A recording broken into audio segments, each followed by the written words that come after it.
Today we are celebrating IDAHOBIT, and IDAHOBIT is actually International Day Against Homophobia, Biphobia, Transphobia and Intersex phobia. Today I am so excited to be part of the planners who are making sure that this particular event, the IDAHOBIT event, is conducted. I'm really looking forward to the day. I'm very sure there is so much that is in store, you know. There are games, you know, there are panel discussions, there is a movie that is going to be showcased. So, yeah, I'm really hopeful that today is going to be productive. They may nourish our bodies. In Jesus' name I pray, trusting in the living. Amen. Yes, I've been asked to put on these big shoes of the program coordinator, mainly to welcome all of you to this event, which I'm reliably informed that it is the day of, is the International Day Against Homophobia, Transphobia and Biphobia. Especially for us as a trans community in this country, there has been a lot that has been happening, and today just gives us that opportunity to celebrate, to think about the gains that we have made as a community, and also just think about what do these particular gains mean for us moving forward. I would like to urge all the GBMSMs that are here to actually encourage others who have not gotten the opportunity to be here to come out. One of the very big problems that we have is that most of us don't come out, so actually helping these people becomes a bit of a problem. You find someone is really suffering, but due to that self-stigma, he doesn't know where he can get support from. But through you people, we know that you can spread this news to them so that they also may get help, just like the same way you people are getting help.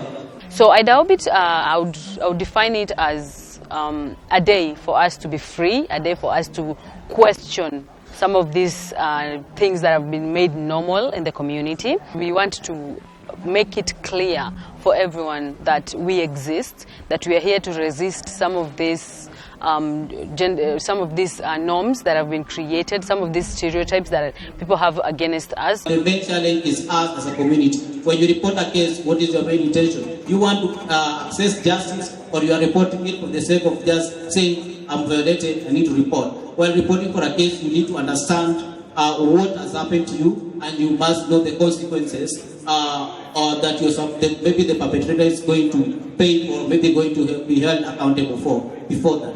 Even as stakeholders, even as partners, there's so much that needs to be done. Upper katikati between 98 and 12, there's so much work that needs to be done. And we were talking about things around, you know, client-centered approach to access to justice, you know, so that then we ensure that even our programs are responsive to client needs and client response mechanisms to access to justice.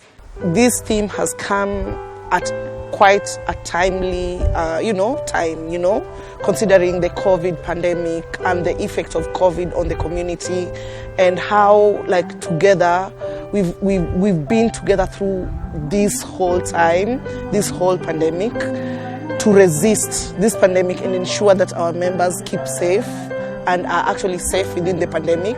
But we are also supporting healing, because COVID has come with so many mental health issues for our community members. And, this theme for this year is actually timely.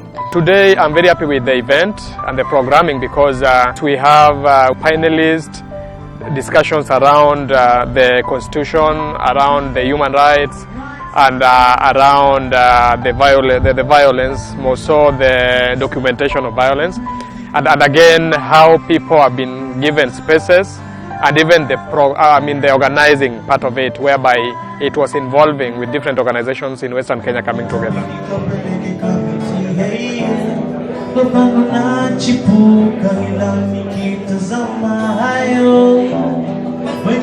The writer, or as an artist, it's an avenue for using art to advocate for rights, not only rights of human rights, but LGBTQ community as a whole.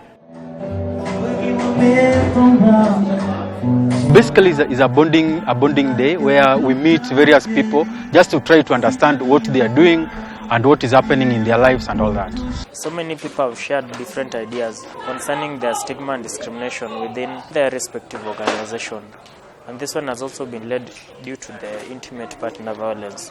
But there is that fear of coming out so that we can express our problems, because so many of us are still in closet. The Kenyan constitution is also very progressive, because if you look at the Bill of Rights, for instance, if you look, there are like specific provisions like, rights to health, rights to cross-dressing, right to belief and conscience, freedom of expression, freedom of association. So there are also all these levels of freedoms that LGBTI people can also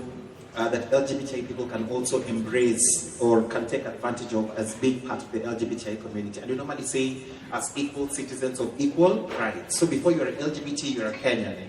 And if you're a Kenyan, then it means you are entitled to specific, you're entitled to specific freedoms that actually applies to everyone else. In the event, I got testimonies from different people who have actually suffered, or who have actually gone through, transphobic attack, homophobic attacks, and today they're very strong. So I believe we're making them as survivors, and we want them champion the cause of the fight against all these violations that the LGBTI persons go through, the GBMSM, the ITGNC persons, and all that. All of you are protected, you are Kenyan citizens. Tunasaidia everybody. Hatuna kusema ati huyu ametoka wapi, huyu ni kabila gani, huyu amefanya namna gani. All of you are human beings as we are human beings. Kwa hivyo at the same time, when you come to a police station, don't fear. You have your right as a human being to be assisted in a police station. It's okay. I was expecting that anyway. I didn't expect you to like him immediately. You don't understand. Not just him. I don't like any other man. I don't get it. You try and tell me that. Wait. You gay? Yes, I am. And you mean you didn't even bother telling me? I was going to tell you. When? I was just waiting for the right time.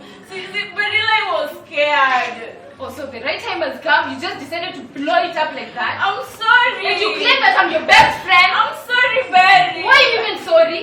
Okay. Do not be afraid to express yourself. Self-expression is your true self. If you decide to, if you are a trans person, go with what makes you happy.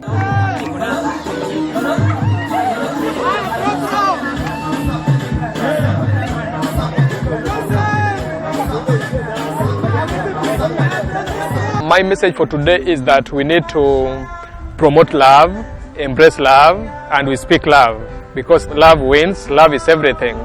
If we do that, then we are going to be together to resist and to support the healing to LGBTI persons in Western Kenya. I believe that as members of the community, we need to acknowledge God and come out and take up the spaces. We can also go to the spaces of governance. We got the rights to move to all those spaces that are provided in this governance. We don't need to wait for such days to celebrate or maybe to come and bond as LGBT persons. We need to always think on how we could be doing this, because through that we build our networks, that is one, and then we also get to know where gaps are. Just like the theme said, together we have been able to achieve so many milestones together. Like the Western Kenya LGBTI movement is around 10 years plus, Within these years, we have achieved so much together. And let's continue together, resisting, supporting, and healing together.